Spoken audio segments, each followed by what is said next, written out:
We are approaching the time of year when the El Nino weather system begins to rapidly weaken.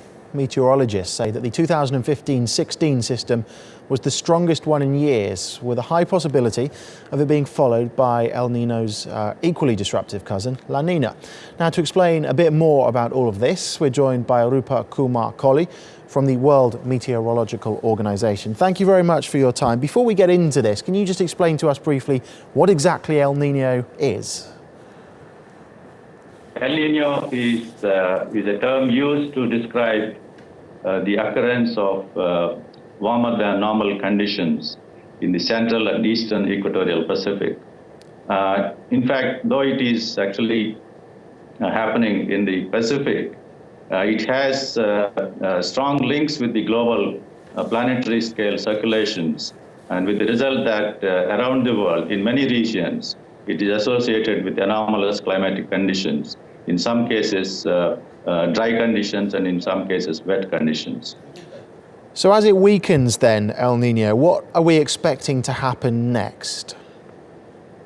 As it weakens, in fact, the World Meteorological Organization has given an update early this month that it is likely to come back to neutral conditions, that is, neither El Nino nor La Nina. But towards the third quarter of the year, there is a strong likelihood that a La Nina condition may develop, which is the opposite of El Nino that you have already mentioned. So La Nina is associated with the colder than normal conditions in the same region, and in fact can lead to the opposite impacts around the world. So what impact then will La Nina potentially have, particularly on parts of Asia? The La Nina possibility has already been taken into account in some of the seasonal predictions given for the region.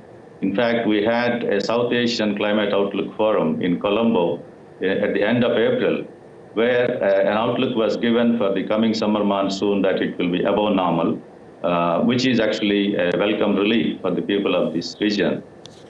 La Nina is typically associated with above normal monsoon conditions, which is actually a factor that went into the prediction of the monsoon.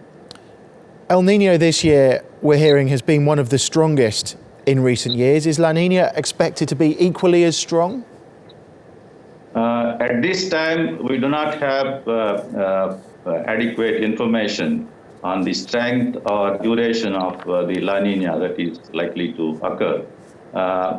In fact, this time of the year, we have the predictability skills very low, and we expect greater confidence in the information that is likely to come in the beginning of summer.